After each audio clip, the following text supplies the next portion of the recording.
Hello, everyone, and welcome to Write Your First or Next Book, version 2.0, the masterclass series to help keep your butt in the chair, create and nourish your fiction or memoir so you can finally finish the book you were born to write. I'm Traci Skuce, writer, writing coach, and story midwife, and I help writers write and finish their best stories so they can get them out into the world. And today I have with me Susan Defreitas.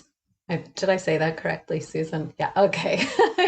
Susan is the author of the novel Hot Season, which won a gold IPPY award, and the editor of Dispatches from Anaris. Is that right? Anaris? Ours. Tales in tribute to Ursula K. Le Guin. And in fact, Susan just had a launch for that anthology last night or the night before. Her work has been featured in the Writer's Chronicle, the Huffington Post, the Utne Reader, Story Magazine, Daily Science Fiction, Portland Monthly, and High Desert Journal, as well as other journals and anthologies. An American of Indo-Guyanese descent, she divides her time between Santa Fe, New Mexico, and Portland, Oregon, and has served writers as an independent editor and book coach since 2009. Welcome, Susan. Thanks for having me. It's so great to have you here. And I wonder if you could share with our viewers your writing journey, how you ended up where you are now. I'm one of those people who started writing fiction pretty much as soon as she was old enough to read it. So I've been writing fiction since I was 8 years old. I always had a novel going as a kid and a notebook, or won some writing awards, as a child in a small town, and thought that, I was a genius. And then I wound up going to a boarding school for the arts in Northern Michigan, the Interlochen Arts Academy, for creative writing. And that's where I discovered, that I had been a big fish in a small pond. That's where I got introduced to the incredible range and power of literature, not just whatever I had pulled out of the library or whatever latest greatest fantasy novel had caught my eye because of its cover art in the local bookstore, but really top shelf writers. And at that time, I decided that's what I wanted to aim for. That's what I wanted to do with my life. I did my undergraduate degree in creative writing. And I took time off. I didn't go straight to an MFA in creative writing because I felt like I wanted to get to the end of what I knew. I wanted to put my education to work. I wanted to write a novel, and I wanted to live, to gain experience, to not just be an academic, writing about what she had, learned or experienced while in the ivory tower. So I did a lot of things. I did nonprofit administration. I did copywriting for internet businesses. Many different things. But then I went back to school and got my MFA in 2008, and in fiction as well. But what I found when I graduated was that program had not necessarily taught me how to write a novel. And I think that's true, let's say a publishable novel.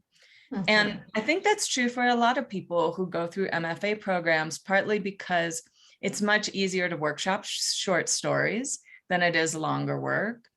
And two, because, there's not necessarily a systemic approach to learning the tools of fiction. And there's often this apprenticeship model where you work with this teacher and they have this approach. You work with this teacher, they have another, this mentor, and you kind of bounce around like a ping pong ball, between often conflicting advice. So when I graduated and then I became an independent editor, I worked with a company based in Portland, Oregon. I worked with one author after another, looking at what they had written, their novels, and really interrogating what's not working here and why. And so that really led me to develop a very fine-tuned sense for what is actually essential to making a novel work. And as I developed my craft as both a writer and an editor, I came to understand, beyond those basics, there are elements that give novels depth and power. And that's what I call story medicine. So that's led to the kind of work that I do as a writer. My work centers around environmental themes of racism and sexism. It's socially engaged fiction, and that's what I help my clients write as well. Beautiful. And so when you talk about that depth, like I'm thinking how you're here to talk about the heart of the story, and that's really, the difference between something that like connects, that people can connect with on multiple levels, like I would say heart, spirit, mind, maybe, and body, because I like to include the body. So what do you mean by the heart of the story, and why is it so important? There's a very simple answer, but that doesn't mean it's simple. Yeah. It's simple to say. The heart of the story is character arc, beginning and end. But what character arc is something rather complex.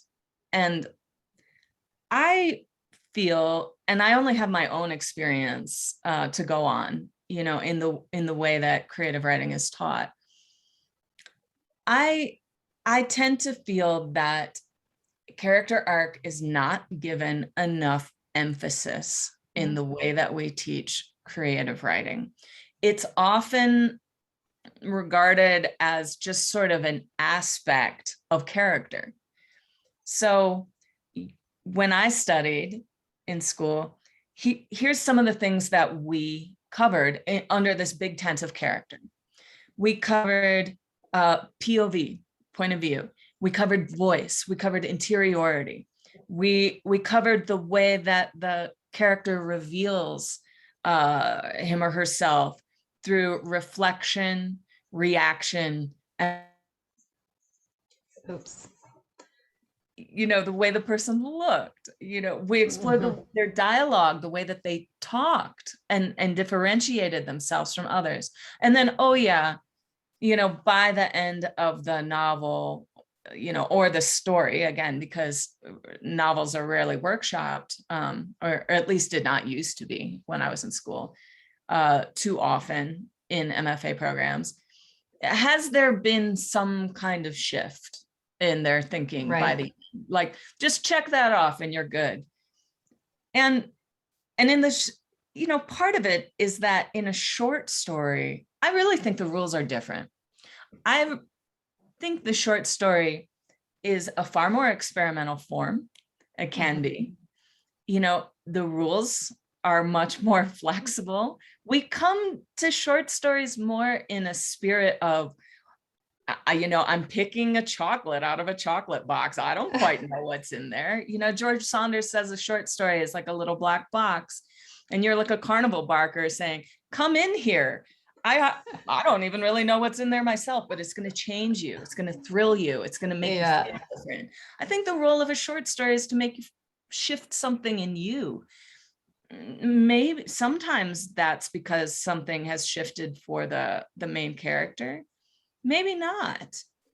Sometimes it's the hint that something could change, is about to change, or there was an opportunity to change and there was no change.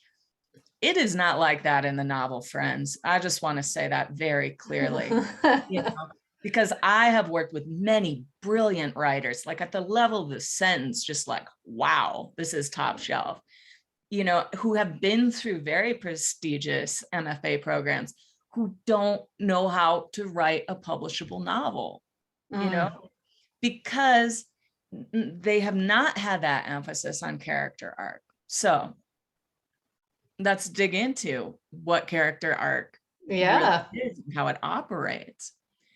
On this, I I recommend up and down, back and forth, now and always, the brilliant work of Lisa Cron, a story coach based in California. Her book, Wired for Story, is a great place to start. It is all about the neuroscience of fiction and the reader's experience while reading, and also how the experience of fiction and storytelling fits into the human story of evolution, how it's adaptive, and why it operates on us the way that it does. And two, her book, Story Genius, which is the deep dive into what character arc is and how it operates. And I will give a caveat to that, because in that book offers a bit of a formula of how to manifest the character arc, in your novel. And I say, if that formula works for you, great, Yeah. but it's not, in my experience, it doesn't work for every novel, but it is an education in the essential parts of a character arc that you can include in your own way. Okay.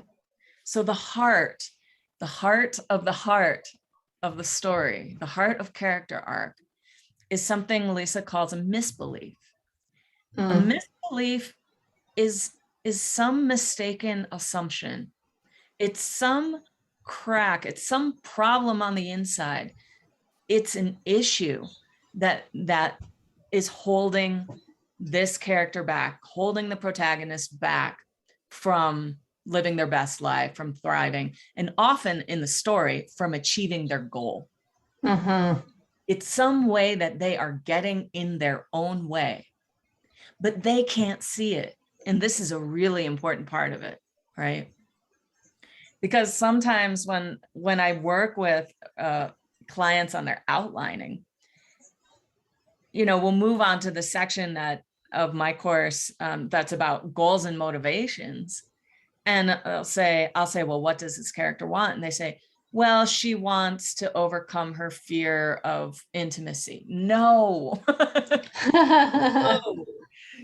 What your protagonist wants is to remain safely the same, right? Because we are hardwired to resist change. If it ain't broke, don't fix it.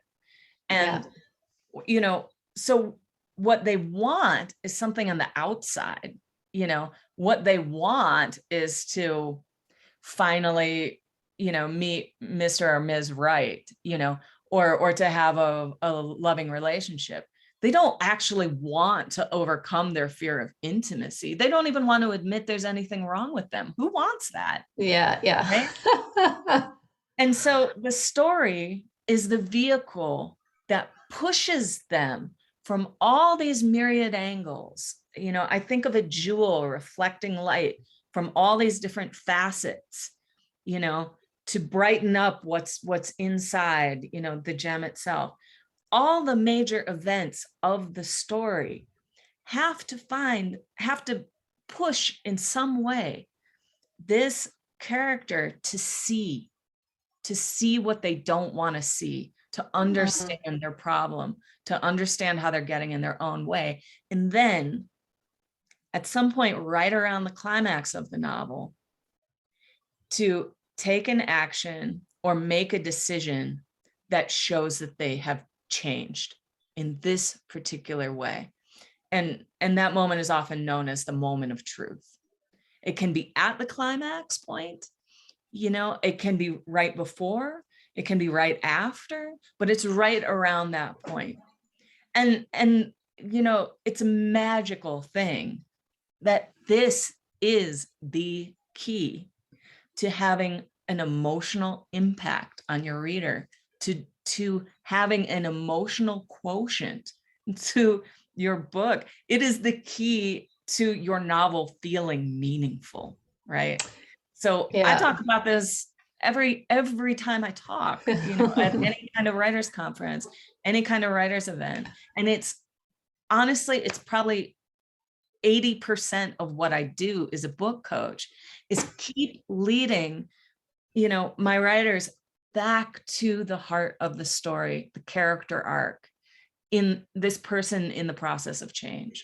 So I could see, why it's challenging because we don't like to look at our own, you know, challenges and pains, and like we resist that. And so really it's quite radical in terms of what we're asked to do as writers. And I wholeheartedly agree with you. Like we got to go in there and get to those deep wounds, and we don't want to touch our own. So like, but you kind of have to if you're going to be able to write about it and make it feel authentic, right? Absolutely. I was having a conversation with one of my mentors, Jenny Nash, about this. And I asked her, why do you think this is so mysterious to people? Why are we so unaware? I mean, frankly, we're unaware of the character arc of books, novels when we read them. You could probably tell me something basic about the plot of the last novel that you read. If I asked you what the character arc was, you would probably really have to think about it, kind of work it out. But you'll never forget how that book made you feel. Mm-hmm. And, chances are very good that the feeling that you got was 100% due to the character arc, this thing operating under the surface, and you're absolutely right that listen, feelings are inconvenient. They get in the way of our performing in a capitalist society. Mm-hmm. We have to get through the day. We have to make money. We have to get our kids off to school. We have to do this external stuff all the time. And it's really hard to take the time to say, well, how am I feeling? What do I need to change on the inside? But still the self-help aisle is a robust place in any bookstore. We come to the self-help aisle after our life has created a crisis for us, Mm-hmm. right? Mm-hmm. There's something in the external world that has gone off the rails, and we have figured out just enough to know that it's because of something inside that we need to change. So again, this is the story of story, Yeah. and we don't come to novels for the same reasons that we go to the self-help aisle, but we kind of do. We just don't realize it. Mm-hmm. What is the adaptive advantage of storytelling? If there were no adaptive advantage, it would not hijack our brains the way it does. Yeah. Because again, losing yourself from your present reality, inhabiting some imagined world, how does that help you in your everyday life? There's lots that needs doing, but that feeling where you're sucked in.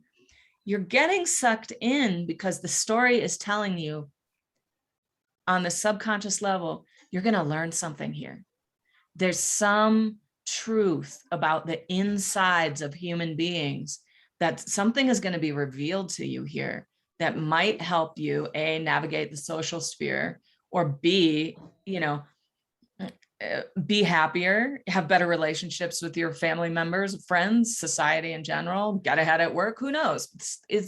There's this sense that there is inside intel, so that promise, you deliver on that promise at that moment of truth by showing us that journey, in a convincing way, and reflecting the truths of the human heart, reflecting the truths of your own life, reflecting the real wisdom that you have gained as a human being over the course of your life. And the more that the character arc of your protagonist bears some relationship to some real heart's truth of your life, the more powerful the more meaningful your novel is going to be. Absolutely. I'm just thinking about that, how, you also are really, you really advocate that changing narrative, or, that narrative can be, um, well, I have it worded differently here, but about being an agent of change as a writer. And I feel like some of what you've touched on does speak to that, just even in the fact that what you said about we don't like to feel we have to do. And I think part of what is going on right now, or the big setup, is that we actually culturally don't welcome the whole spectrum of our own humanity. And so that is, to actually go in and do that work is the radical change that this world needs. Absolutely. So I wonder if you want to speak to that a little bit, and then let people know about the freebie you have for them, which is also speaks to that. Sure. And again, my term for this is story medicine. I have a class on Teachable that is all about how writers can use the tools of fiction, to use their power as storytellers to support a more just and verdant world, and really to meld their ideals of the world that they want to be a part of with the craft of fiction. And there's lots in there that is very, it's going to make you a better writer anyways. It's very craft oriented, but it's also very much about bringing these two things together. So the great writer Barry Lopez, who taught at Pacific University when I was there, he spent a lot of time with different Native elders in the Northwest. And he shared a concept that is really a guiding light for me, which is that when you chart a path in your story from a place of brokenness or disconnect in a convincing way, an emotionally convincing way, to a point of reconnection or wholeness, you have in some way actually helped to heal the world. And this is not metaphorical. Every story we read rewires our brain in some way. A story is a path. And so you, in telling such a story, have helped to map a pathway from a place of disconnect to a place of health. And, imagine the impact that you can have with a story like that when a lot of people read it. It would be enough, in my opinion, if only one person read it at a time when they needed a story like that. Absolutely. But the beauty of books is that they can be reproduced, and many, many people can have this experience and have that sense of reconnection in their journey. I know that novels have been very important medicine for me at very difficult times in my life. I know many people who have said that, a certain book has saved their life. And that, to me, is the goal. Jenny Nash, one of my mentors, she used this metaphor between books and friends. So imagine you're having a crisis in your life, or just a transition. She's like, there are the casserole friends, the people who will sign up for the meal train to support you while you're convalescing, or you have coming back from an injury, or going through cancer treatment or whatever. And she says, but then there's the 3 a.m. friend. The 3 a.m. friend is who you call when you are struck by soul thunder. That's who you call when you got your diagnosis, and it doesn't matter what time it is. And that person gets you through. And she says, with books like, do you want to write a casserole book? Or do you want to write a 3 a.m. friend book? To me, it's always the latter. I want to write the novel that is going to be story medicine for the people who read it and for our culture as a whole. And that's what I want to help my clients do. Beautiful, beautiful. And so you have a freebie so people can get a little bit of a taste of your work. Do you want to just tell us about it? Sure. It's called 9 Principles for Change Agents. Better Stories for a Better World, 9 Principles for Change Agents. And you can get that on my website by signing up for my newsletter. Yeah, and we'll have that link down below. And thank you so much, Susan. That was very inspiring. And I hope that everyone takes a little bit of story medicine today and brings it into their own work. So Right. Thanks, Thanks Susan, so much for having me. and happy writing to everyone out there.